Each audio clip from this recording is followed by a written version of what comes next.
வணக்கம் மக்களே. பாருங்கள், எங்கள் தம்பி இப்போ எதுக்காக வரான்னா பிஸ்கெட்டுக்காக வரான். பாருங்கள், உங்கள் வீட்டில் இது மாதிரி பூனைக்குட்டி பிஸ்கெட் சாப்பிட்டு பார்த்துக்கிறீங்களா? குடுக்கலாம் சண்டை போடுவான். பாருங்கள்,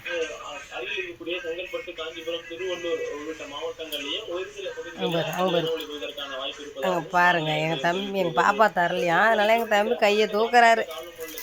கீழே வை, நான் எடுத்துக்கிறேன். பாருங்க, கீழே வை மேலே.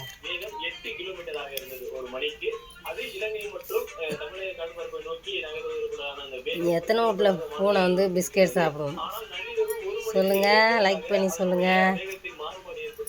என்ன தம்பிக்கு இன்றைக்கி வழுக்குது, வீடியோ எடுக்க வழுக்குதா? சாப்பிடுவார், எது கொடுத்தாலும் சாப்பிடுவார். நம்ம என்ன சாப்பிடுவோம் அனைத்தும் அவரும் சாப்பிடுவார். லைக் பண்ணுங்கள்.